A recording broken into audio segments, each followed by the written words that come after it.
Oke teman-teman, sekarang kita kembali lagi bersama F7 ya di video podcast PAAS, podcast asal-asalan. Ya, kita akan membahas di podcast kali ini tentang seorang pengusaha inspiratif yang di usianya ini masih tergolong muda teman-teman. Nah, dia juga memiliki usaha peternakan yang sudah sukses. Langsung saja kita sambut narasumbernya, Mas Tommy.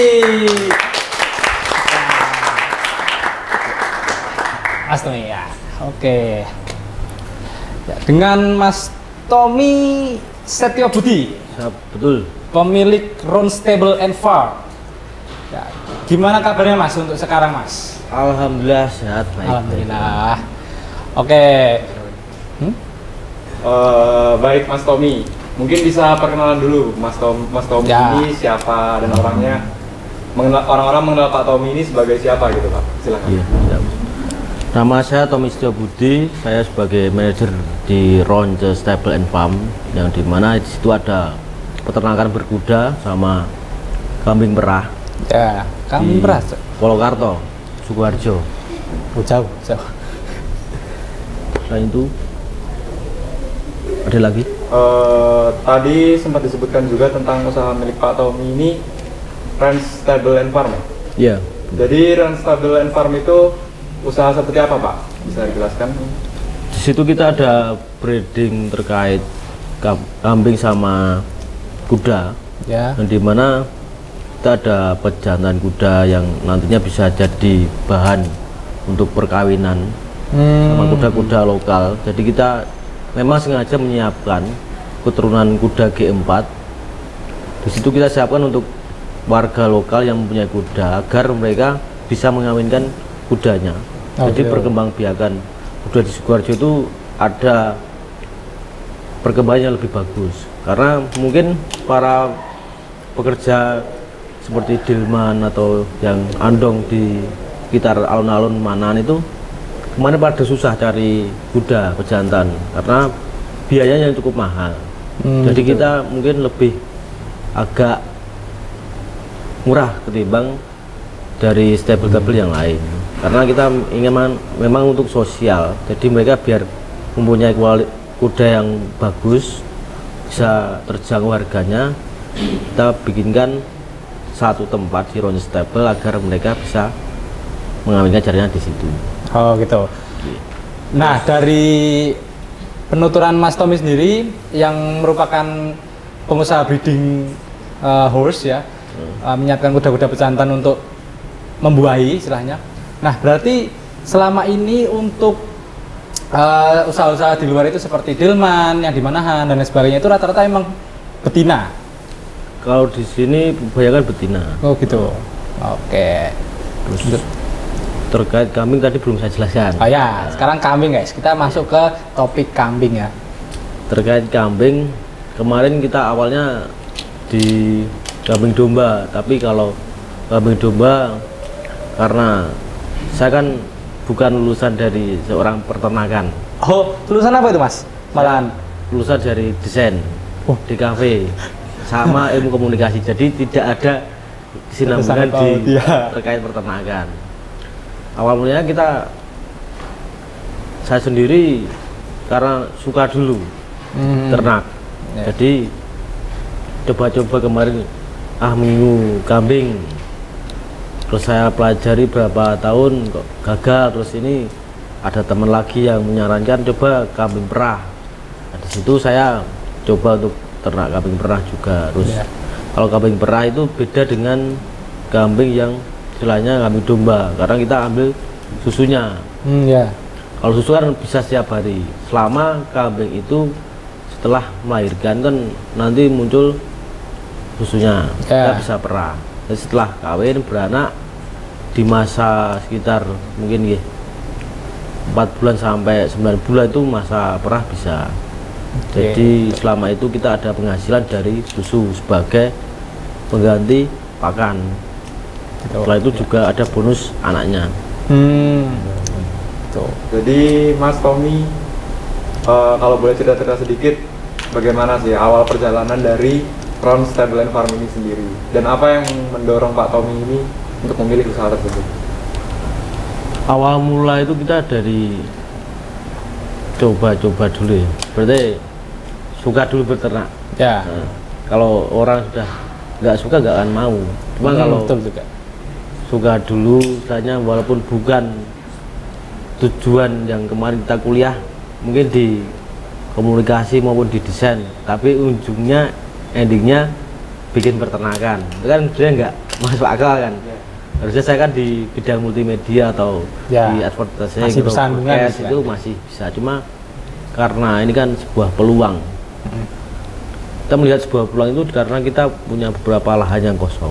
Warga itu kan sebenarnya banyak, tidak harus besar. Berarti memanfaatkan lahan dulu. Oh, ini ada lahan yang tidak terpakai, kurang produktif. Dari situ yang bisa kita pakai untuk peternakan. Nah, terus kita pakailah untuk peternakan. Awal mula dari situ kita membuat peternakan. Jadi memanfaatkan lahan yang kosong. Ya. Terus lanjutnya. Ya. Nah, kan tadi kita sudah berbicara tentang kuda dan domba itu ya Mas, dan awal mulanya juga. Kalau boleh tahu Mas, ya siapa tahu guys, teman-teman di sini ada yang mau beli kuda atau mau beli susu ke kambing ya, domba, itu bisa ini lewat ini Mas Tommy. Nah, nanti kalau mau kontak person paling saya. Itu kalau boleh tahu Mas Tommy, sekitar range harganya itu berapa Mas? Dan kira-kira itu dalam sebulan itu omset pengusahanya itu bisa dapat berapa aja gitu? Sekitar berapa omset per bulannya? Terkait semua ya? Ya, semua. Total. Kalau itu tidak bisa kita pastikan sih Mas. Karena kan kalau dari segi kuda sendiri, kuda itu sebagai tambahan kalau dari kita sih Mas, dari Run Stable. Karena tujuannya kan wisata di situ. Oh iya, wisata. Tempat wisata juga berkuda, ada ternak kambing. Kalau wisata kan bisa tergantung cuaca, nanti kalau musim hujan kan ujung sepi karena kita kan outdoor di situ. Oh gitu ya. Nah, terus ada beberapa hal yang kita sebagai sumber pendapatan. Pertama dari kuda, dari wisata, ada tempat olahraga berkuda juga di situ. Ya. Terus ada tempat breeding untuk perkawinan, itu sebagai masukan kita. Untuk kalau berkuda itu tidak bisa dipastikan nominalnya. Kalau rata-rata biasanya kalau setiap minggunya sekitar di 1,5 itu masuk. Tapi untuk kambing selama ini kita masih naik turun, fluktuatif, tidak bisa sama setiap tidak bulannya, stabil lah ya. Tidak stabil. Paling tidak kita tidak rugi di kos pakan dulu. Oh gitu ya. Jadi insya Allah selama kita ada kambing yang produktif, di situ nanti kita bisa, misalnya laba itu ada, cuma belum besar. Gitu. Kalau setiap minggunya, kalau dari perah itu kan kambing perah itu 1 liternya 25.000. Satu liternya itu, kambing itu. Satu kambing 1 liternya itu susunya 25.000. Jadi tinggal kita kalikan, kalau setiap kambing bisa hasil 2 liter atau 1,5 mungkin sampai 3 liter gitu, kita kalikan perharinya dari 1 ekor kambing.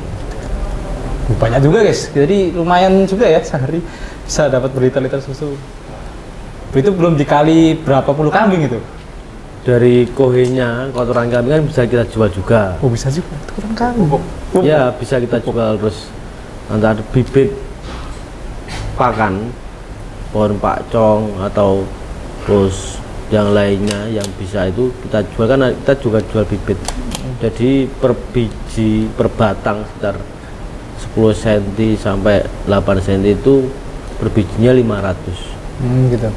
500 perak. Nah. Itu oke. Oke. Jadi kita sudah mengetahui banyak tentang Run Stable and Farm. Kalau teman-teman ingin mengetahui lebih lanjut, bisa mengunjungi Instagramnya di mana Pak? Di Run Stable and Farm. Ya nanti di sini ya. Ini nanti muncul nih di layar nih ya. Editing siap. Atau bisa berkunjung langsung ke tempatnya Pak? Di mana alamatnya Pak? Di Alas Karet, Tepisari, Polokarto, Kabupaten Sukoharjo. Ya, itu ya guys ya, diingat-ingat ya. Oke. Lanjut Pak, sebagai pengusaha nih Pak. Apakah Mas Tommy memiliki kisah kegagalan tertentu yang menjadi pembelajaran berharga? Mungkin buat penonton yang tertarik dalam dunia kewirausahaan nantinya.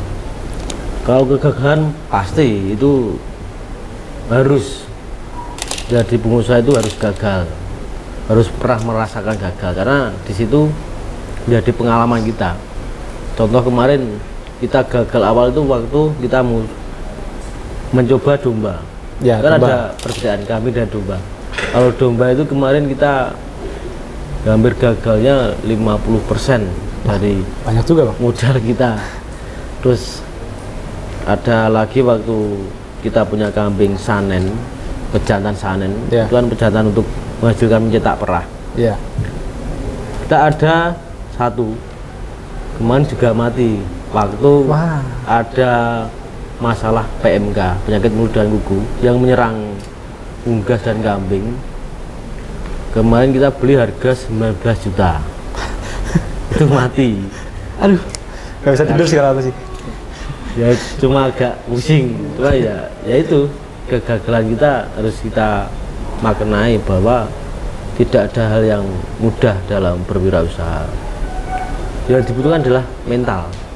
Ya. Kalau orang jatuh ya bangkit lagi. Ya. Kalau kamu pengen sukses ya itu yang harus Selalu mencoba ya Mas ya. jadi makanan kita setiap hari sebagai Ya. seorang pengusaha. Jadi di sini bisa disimpulkan bahwa kegagalan itu merupakan pembelajaran yang bisa mendorong kita jauh lebih baik lagi. Boleh lanjut. Oh ya, Mas, ini saya mau tanyakan pertanyaan yang mau saya tanya dari tadi. Saya melihat tuh pada zaman sekarang dengan kemajuan teknologi informasi, anak muda itu sebenarnya memiliki banyak ide-ide kreatif. Tetapi masih takut dan ragu-ragu untuk memulai suatu usaha gitu Pak. Menurut Mas Tommy sendiri, bagaimana menanggapi hal tersebut? Oke. Modal utama kamu punya tekad dulu, punya jiwa mentalitas yang kuat. Jadi, kalau saya sendiri kemarin ya mencoba, apa salahnya? Karena di situ, kalaupun gagal kan gagal untuk kita sendiri, bukan orang lain. Ya. Yang kita merasakan kita nanti yang akan menuai kebaikan juga kita sendiri. Pertama kita harus punya tekad dulu. Kalau kamu punya tekad, ya jalankan. Kalau punya tekad, punya mental. Mental itu karena nanti sewaktu kita jalan mungkin bagus di awal, tapi nanti setengah perjalanan jatuh. Itu yang membuat kita harus punya mental yang kuat ya di situ. Jadi ada tekad, ada mental, dan mau berusaha. Itu yang harus dilandasi seorang pengusaha, dan doa. Ya, itu wajib sih. Memang kewajiban. Oke, lanjut. Dan mungkin untuk pertanyaan terakhir dari saya itu, sikap-sikap apa yang perlu dimiliki seorang wirausaha Pak? Mungkin seperti kepemimpinan itu atau yang lain-lainnya? Seorang pengusaha harus punya jiwa yang tangguh ya. Berarti kita kan berwirausaha tidak ada yang menjamin. Ya. Jadi kalau sebagai pegawai itu mungkin setiap bulannya ada pemasukan, gaji pokok pasti ada. Cuma kan sebagai berwirausaha tentunya ada di mana kita punya lebih, pendapatan kita lebih, nanti di suatu saat kita juga turun. Jadi tidak selalu dijamin setiap harinya kita dapat berapa, terus mungkin ini hari ini 1 juta, besok mungkin 0 rupiah. Yang harus kita jiwai adalah punya sifat yang kuat dulu, strong, punya jiwa kepemimpinan yang kuat, tidak mudah patah, terus mau mencoba. Kalau gagal ya sudah, itu memang harus kita sebagai bahan kita sehari-hari kegagalan. Ya, sebagai masa pembelajaran juga gitu kan, terus jadikan pembelajaran. Mempunyai yang jiwa-jiwa yang tangguh sih Mas. Nah, aku ya kamu mau berusaha ya ya iki ayo jalankan. Ya, betul. Ya, cuma itu wacana ya nggak akan jalan sih. Betul. Jadi harus punya pemikiran, ayo jalankan. Terus nanti kalau gagal kita cari ilmunya. Biasanya kalau gagal ya udah selesai mandek, mutung kan itu bahasa. Kalau orang Jawa mutung, pasrah. Gitu. Cuma kalau ini kan ada media, manfaatkan media, kita belajar tuh. Oh, sharing ke peternakan yang lain, Mas ini ada masalah kayak gini, kuncinya gimana ya Mas ya? Pasti mereka mau memberikan ilmunya. Jangan takut bertanya, jangan malu gitu itu. Ya. Kalau mau awal kita membuka usaha, awal itu harus tanya dulu sama orang-orang yang lebih senior. Ya. Itu lebih baik di situ. Oke. Sorry Mas, tadi kelewatan. Kira-kira ini Royal Establishment Farm ini sudah berjalan berapa lama Mas? Awal kita bangun itu sekitar 2020, mungkin ya sekitar 4 tahun? 3 tahun. Sudah 4 tahun? Hampir 4 tahun. Iya, hampir 4 tahun, 2024. Oke. 4 tahun. Nah, sorry Mas, ini mungkin agak ke bidang yang lain. Cuman aku penasaran Mas, what if atau seandainya guys, kalau Masnya ini nggak ngebuka Stables Royal ini, ya peternakan ini, kalau nggak buka, Masnya nggak buka peternakan dan tetap berkecimpung di bidang DKV ya Mas. Nah, itu kira-kira Masnya ada rencana nggak? Misalnya kalau nggak ke peternakan, misalnya tetap di DKV nih, aku mau gini gitu, atau mau buat apa gitu, karyanya gitu. Ya kemarin punya pikiran pasti orang merantau kan. Ya. Beda karena setelah lulus mau ngapain di daerah kita. Mending Cari cari hal baru. pengalaman. Kita merantau ke Jakarta, masuk ke pertelevisian karena kita kan bidangnya advertising kan. Oh iya, Broadcasting. iklan. Pasti ujungnya nanti ke sana. Cuma Gitu. kemarin kita lihat di wilayah kita sendiri kok banyak lahan yang kosong. Gitu. Ya. Kita manfaatkan dulu. Oh, di situ kalau kita bikin peternakan dan di sini mungkin bisa jalan. Karena wilayah kita masih banyak lahan-lahan yang kosong. Terus kita juga pakan itu deket, Ya, kita tidak jauh cari pakan kemana-mana. Karena wilayah kita kan wilayah hijau, wilayah tropis kan. Indonesia itu kan kaya. ya betul. Tergantung kita manfaatkannya bagaimana. Betul sekali. Kalau kita tidak melihat peluang di sini, mungkin saya kemarin sudah merantau.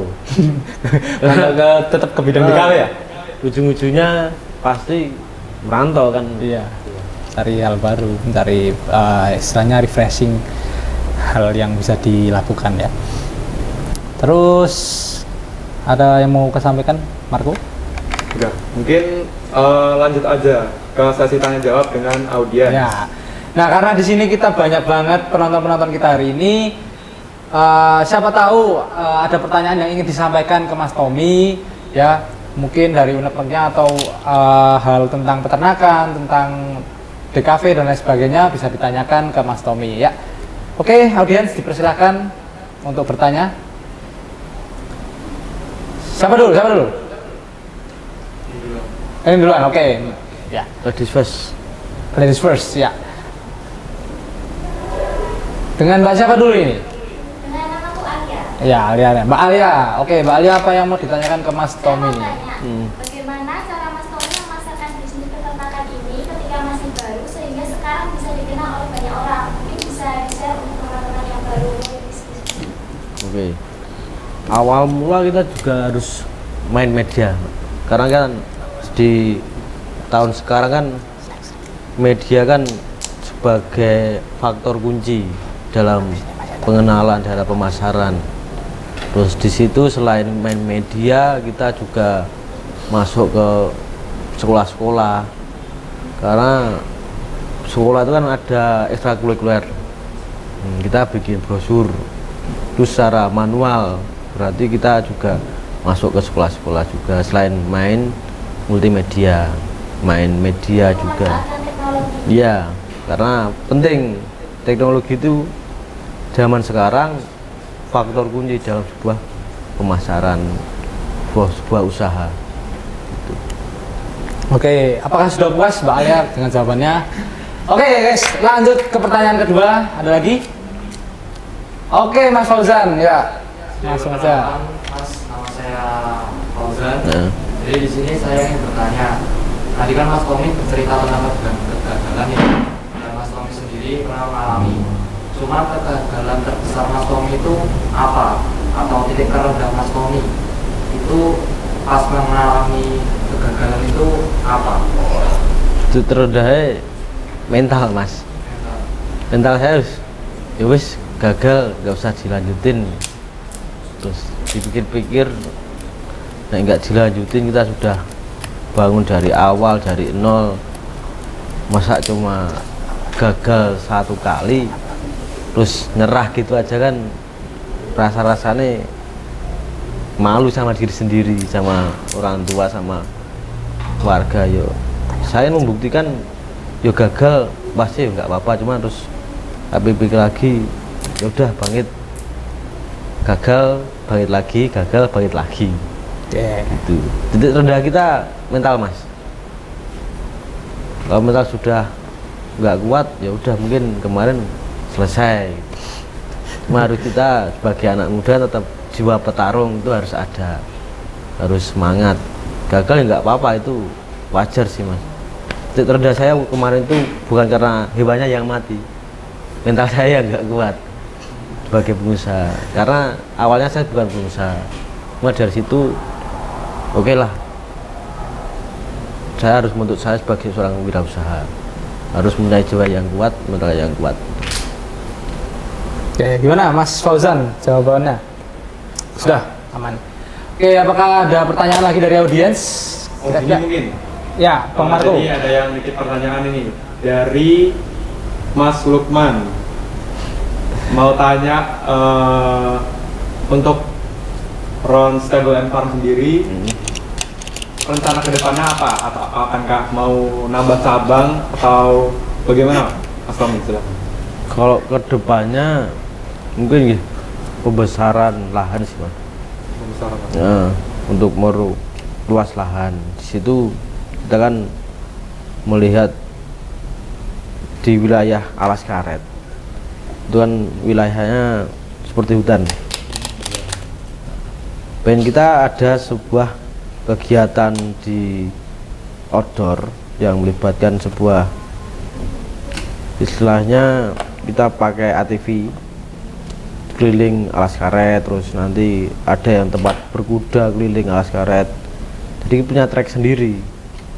Untuk kedepannya kita membesarnya dengan adanya ATV mungkin di situ, terus ada tempat untuk camping untuk anak-anak TK ketika ada ekstrakurikuler. Biasanya mereka butuh tempat untuk apa itu namanya, outbound. Ya, outbound. Nah, kita bikin Outing tempat class, outbound ya. gitu, outing class. Ada lagi nih Mas Tommy? Ya mungkin kedepannya rencananya begitu sih mas. Nah, sorry Mas Tommy, ini masih nyangkut dengan rencana ke depan. Kira-kira Mas Tommy bakal melebar nggak ke peternakan lain kayak peternakan ayam, sapi seperti itu? Kalau ke situ belum ada sih mas. Belum ada rencana ya? Cuma kemarin kan sebelumnya flashback itu pernah juga kita kelola ayam, cuma Ayam. paling sekitar 500-an ayam petelur. Ya, Cuma di situ kan baru dicoba, terus ya mungkin karena gagal saya nggak lanjutin. itu yang nggak dilanjut yang itu, yang ayam. Ayam itu terus juga sapi juga pernah dulu. Oh, iya. Gagal. Ya itu coba-coba 2 kali 3 kali dari ayam terus sapi. Akhirnya juga bidang kuda. Ya dari itu step-stepnya kemarin. Dan masih bertahan sampai sekarang di kuda. Nah, oke. Lanjut ke pertanyaan berikutnya ya Mas Tommy ya. Dalam apa ya namanya? Dalam pengusaha ini, dalam perusahaan ini ya, yang peternakan ini, sepanjang perusahaan ini jalan tuh, apakah pernah menghasilkan hewan atau produk yang cacat nggak? Ada. Contohnya Mas Tommy, kayak gimana Mas Tommy? Bisa diceritakan Mas Tommy? Kalau di kuda sendiri ibarat kalau bahasa Jawa itu keluron. Keluron.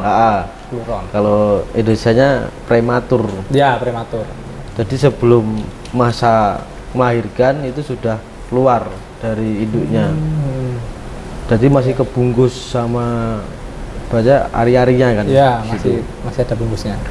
Kita sudah nunggu berapa bulan, mungkin sekitar 6 bulan, 7 bulan. Ya. Tinggal 3 bulan lahiran sudah keluar duluan. Itu jadi kita kan kerugian juga di situ. Ya. Tapi ya udah nggak apa-apa, belum rezekinya karena itu kan hewan. Itu kan pasti karena yang Maha Kuasa belum kasih kita rezeki. Ya udah nggak apa-apa. Terus untuk kambing sendiri sama, melahirkan sebelum waktunya itu juga ada banyak. Ya. Nah dari situ kita cari-cari permasalahannya, mungkin dari faktor makanannya kemarin. Dari beberapa teman itu bilang faktor makanan juga mempengaruhi kambing yang sedang hamil itu nanti sebelum waktunya sudah keluar. Itu jadi PR kita juga di situ. Gitu. Oke. Lalu Mas Tommy, tadi kan kita sudah berbicara tentang kayak penyakit kecacatan ya, kecacatan prematur dari lahir. Nah, saya ini penasaran Mas Tommy, karena sempat beberapa waktu lalu itu ada kasus di Gunung Kidul, di area Gunung Kidul. Sebelumnya Mas Tom ini kambingnya ini dijual daging nggak? Daging nggak jual. Berarti susu aja ya? Oh. Nah, paling yang tidak produktif kita jual ke pasar. Kita jual daging sih di situ. Nah itu kan sempat istilahnya gempar Mas Tommy, yang dimana masyarakat Gunung Kidul itu sempat kesusahan ya karena emang mereka mungkin warga kurang mampu, dan dimana kebanyakan tuh bahkan makan bangkai hewan Mas. Nah dari situ gempar ditemukan virus apa ya, aku lupa namanya, pokoknya ada virus yang dimana itu bisa menjangkiti banyak warga guys, dan itu sempat satu desa itu terkontaminasi Mas, dan sempat ditutup, di karantina seperti COVID dulu. Jadi di karantina, dan ternyata virus itu tidak bisa mati guys, jadi akhirnya dikubur, walau pada akhirnya juga tetap mencemari tanah di sekitarnya. Nah katanya Mas Tommy itu disebabkan oleh sapi atau kambing yang udah lama membusuk dan terkena penyakit Mas Tommy. Nah kira-kira tuh gimana kita tahu ini kambing sehat, oh ini hewan yang sehat gitu Mas Tommy, nggak punya penyakit, atau ciri-ciri penyakitnya gitu Mas Tommy? Kalau ciri-ciri penyakitnya biasanya kan ini ada musim-musim tertentu. Ya. Kalau kemarin ada PMK itu kan, ada penyakit mulut dan kuku. Ya. Terus kita kan juga koordinasi dengan dinas-dinas yang terkait, dinas dari kabupaten itu kan kita masih koordinasi, Pak ini ada penyakit kayak gini, mereka langsung nanti sosialisasi ke para peternak. Gitu. Jadi kita sudah terhubung, sudah punya link, sudah punya forum sendiri. Nanti kalau ada penyakit, musim penyakit ini kan nanti musim penyakit kuda kuku, terus ada kemarin penyakit kulit yang menyerang kaki. Itu dari dinas sudah mengabarkan Mas. Jadi gitu. Kalau dilihat pertama itu dari kalau fisik ya Mas, secara fisik itu nanti hewannya tidak terlihat sehat itu nanti pasti tahu. Terus kalau penyakit dalamnya nanti kita hubungi ke dinas terkait, dokter, nanti mereka cek. Gitu. Ya. Jadi koordinasi sama dinas-dinas terkait. Oke. Ini mungkin lanjut. Ada pertanyaan sedikit unik nih Pak. Ya. Dari Patan. Mas Patan. Oke. Jadi kalau Mas Tommy bertemu diri Mas Tommy sebelum memulai usaha ini, jadi Mas Tommy yang sekarang bertemu di masa lalu ya, yang masih muda. Mas Tommy mau ngasih pesan-pesan apa? Sama diri seperti kemarin tuh ya mencobalah sesuatu yang sebelumnya tahu belum pernah. Jadi saya pada diri saya sendiri dulu menjadi seorang pengusaha ya gagal tidak masalah sih. Karena di situ kan saya dulu pernah gagal di kafe, saya juga gagal. Kenapa Mas Tommy? Gagal nih Mas Tommy. Gagal karena tinggal satu mata kuliah, Iya. tugas akhir. Mm-mm. Itu tidak bisa saya ambil karena SKS saya sudah habis. Oh, Terus masa kuliah juga sudah habis. Otomatis saya harus keluar daripada di DU. oh iya. Saya pindah, terus ya udah saya lanjut kuliah lagi. Terus di situ mungkin dari situ saya belajar, gagal di sini saya coba yang lain. Yang penting saya tidak putus di jalan. Nah, terus terkait usaha pun sama. Saya gagal di ayam dulu, lanjut ke kambing. Ya udah, pasti ada hal-hal yang lain. Ya bisa gagal di sini tapi bisa sukses di yang Di lain. tempat yang lain. Tidak harus kita, nah kamu lulusan ini ya harus jadi ini, kamu anak guru juga harus jadi guru. Guru, ya. Kan biasanya begitu. Ya. Kita harus keluar dari zona sih Mas. Kalau kemarin yang saya alami begitu. Oke. Ada lagi Mas Marco? Mungkin teman-teman habis ini bakal lebih tertarik ke dunia peternakan ya, khususnya kambing-kambing perah. Mungkin Mas Tommy bisa nge-share tips gitu untuk mengelola kambing perah bagaimana? Kalau kambing perah itu mengelolanya sebenarnya sama dengan kambing yang lain, cuma kan di situ lebih kita carinya kan susu. Ya. Cari kambing yang kualitas untuk produksi susunya itu bagus, sebenarnya ambingnya itu yang besar. Terus cari yang memang kambing itu spek untuk perah, jangan yang lain, harus spek untuk perah seperti sapera, mungkin sanen. Kalau sanen itu kan mahal, cuman sapera kan bisa terjangkau, tidak harus banyak dulu, mungkin beli 1 atau 2 dulu, pelajari dulu. Oh ternyata cara merawat kambing itu begini. Yang penting mau dulu. Ya. Nah, harus saya ada bilang kemauan. kalau mau dulu pasti nanti dalam berjalannya bisa. Ya. Dalam perawatannya itu lebih konsisten menjaga kebersihan. Kebersihan. Oke. Paling Kebersihan. itu inti di situ, kebersihan. Terus makanan yang bergizi, karena kita kan setiap hari kita ambil susunya, paling enggak makanan itu harus bergizi dari segi nutrisi sama asupan makanannya juga harus seimbang biar juga menghasilkan susu yang banyak. Oke. Udah itu aja Mas Tommy. Ya. Sorry Mas Tommy, kan tadi kambing perah ya Mas Tommy. Nah kalau kambing perah sama kambing etawa itu bedanya apa Mas Tommy? Ini agak mengganggu pikiran saya nih. Kambing perah dari kambing etawa. Ya, kan biasanya banyak tuh misalnya khas kambing etawa. Nah, kan yang paling sering diiklankan kambing etawa itu Mas. Itu Kalau apa kambing etawa itu sebenarnya juga bisa masuk kambing perah. Cuma kan etawa itu nama banyak ras. Oh ras golongan. ya. Seperti kambing sapera, kambing etawa, ya. kambing sanen, kambing bligon, kambing Jawa, itu kan ras itu. Dia sama. Sama. Kambing perah juga masuknya. Gitu. Oke. Berarti tidak ada perbedaan ya teman-teman. Kan biasanya yang paling sering diiklankan tuh kan kambing etawa yang Mas daripada kambing sanes dan lain sebagainya kan. Terkenalnya mungkin, ya kambing terkenalnya etawa. kan kambing etawa. Tapi padahal ya sama aja gitu. Mas, sama. Kambing perah. Oke, Mas Marco, ada pertanyaan lagi nggak? Di mana Mas Tommy? Ya. Bentar. Ini ada pertanyaan dari Mas Afif. Oke, jadi pertanyaan itu bagaimana Mas Tommy mengikuti perkembangan teknologi terbaru dalam bidang peternakan? Kalau selama ini saya gunakan itu untuk media sosial Mas, sama mencari ilmu. Oke. Jadi kita kan tidak bisa memahami semua hal itu tanpa kita belajar. Ya, betul. Otomatis juga browsing untuk media, harus terkait sebagai media iklan itu kita gunakan juga sih di situ Mas.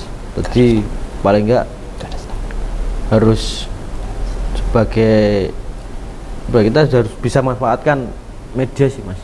Ya. Aku manfaatkan sebaik mungkin untuk mungkin dari segi iklan, dari kita cari ilmu, mungkin di situ sih. Betul. Karena ya eranya memang era digital. Era sekarang. digital. Sudah jadi era digital. Jadi serba digital semua. Oke, ada pertanyaan lagi? Sepertinya sudah semua. Sudah. Ini audiens, gak ada yang mau tanya lagi audiens? Bagaimana? Kayaknya sudah. Ada satu lagi. Oke, siapa pertanyaannya? Apa pertanyaannya? Aduh. Janganlah malu-malu lewat WA, ngomong langsung bisa.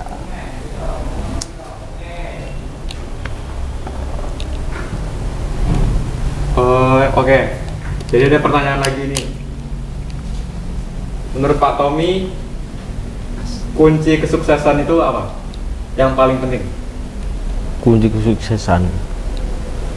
Nah, menurut saya mas ya, menurut saya sendiri, sukses itu tidak harus seperti yang kita impikan dari awal. Kalau saya sendiri, kamu pelajari hal yang kamu suka dulu. Nanti selama proses itu, dalam kamu jatuh gagal sampai naik, kalau saya melihatnya di situ mas, proses dari segala kehidupan tadi sampai menjadi puncak, benar-benar oh ini titik saya di sini. Itu kunci sukses saya. Ya mungkin lebih ke endingnya sih mas. Ya. Nanti kita mau jadi apa, karena ini masih proses. Kalau menurut saya ini belum bisa bicara tentang sukses tadi, karena saya sendiri pun juga belum mencapai suatu titik tersebut sih mas. Jadi sama-sama belajar. Ya, masih berusaha. Siap. Sudah? Nggak ada pertanyaan lagi? Dan masa nggak ada lagi nih yang mau tanya? Ayo dong, mumpung masih di sini, mumpung ada kesempatan buat ketemu langsung sama Mas Tommy, tanya-tanya langsung. Tapi kayaknya ya udah tidak ada, dan ini sudah waktunya mau masuk ke zuhur ya, Jumatan. Bentar lagi azan. Oke. Jadi bisa disimpulkan bahwa menjadi wirausaha itu bukanlah hal yang mudah. Tapi meskipun tidak mudah, masih bisa kita lakukan. Dengan tadi kita punya sikap pantang menyerah, mau mencoba, dan kalau semisal ada kegagalan tuh bukan menjadi akhir ya Mas Tommy. Kegagalan tuh merupakan dorongan buat kita untuk menjadi lebih baik lagi. Terus juga kita harus pintar-pintar sih ngambil peluang. Ya. Misal kita di awal gagal atau tidak cocok, kita bisa mencari usaha yang lain. Ya, Jadi betul. untuk mencapai kesuksesan tersebut. Ya. Oke, mungkin segitu saja. Terima kasih banyak Mas Tommy atas berbagi wawasan yang sangat berharga ini. Ya, ini sangat-sangat berdaging ya, ini istilahnya Ya. tentang peternakan. Ini jarang orang membahas peternakan. Ini kan biasanya membahasnya tuh ya karena era digital ya, pasti kan sosial media dan sebagainya. Ini peternakan bro, ini jarang orang membahas peternakan. Dan sekarang ada ahlinya langsung di sini guys, ya, kita Bukan datangkan. ahli. Ahli no, ini pasti akan jadi ahli guys, dan kita datangkan langsung dari jauh ya. Oke. Keuntungannya juga besar ya? Iya lumayan guys, lumayan banget. Karena ya emang itu, karena masih jarang ya orang melirik peternakan, karena mungkin masih stigma masyarakat itu masih istilahnya apa ya, kayak meremehkan. Jadi alah apa sih peternakan? Apa sih? Kadang selain peternakan pun seperti petani atau kayak yang punya sawah. Nah itu kan kadang stigma masyarakat itu masih merendahkan profesi tersebut. Ya, apalagi anak muda. Ya, kan Anak kadang muda belum- kebanyakan gengsi. Orang anak muda itu kebanyakan gengsi biasanya. Jadi kayak apa sih di sawah gitu kan, kotor atau panas gitu kan. Karena ya kamu kalau mempunyai suatu kemauan atau apa ya istilahnya tuh kepepet, itu pasti akan dilakuin guys. Karena emang keadaannya seperti itu. Dan yang terpenting guys, yang terpenting itu adalah kemauan ya Mas Tommy ya. Harus Yang penting mau dulu. Karena kalau kamu nggak mau, kamu ngelakuinnya itu terpaksa guys. Tapi kalau kamu sudah mau, walaupun berat, pasti dilakuin karena suka gitu loh. Karena suka maupun berat karena suka tetap dilakuin. Contohnya Reza Rahardian itu juga dia berat main film tapi dia suka, makanya dia selalu berakting dengan powerful. Begitu juga dengan kita guys, kita harus intinya mau dulu dan mau jatuh bangun juga, mau berusaha terus dan pantang menyerah guys. Ya. Bagi teman-teman yang telah mendengarkan, semoga dengan podcast ini memberikan inspirasi dan pemahaman lebih dalam tentang kewirausahaan, terkhusus dalam bidang peternakan. Terima kasih sekali lagi Pak Tommy. Ya, terima kasih Mas Tommy sudah datang ke sini untuk sharing-sharing dengan kita, cerita-cerita dengan kita. Dan terima kasih juga kepada penonton telah bergabung dan sampai jumpa pada episode berikutnya. Ya, ditunggu ya guys ya.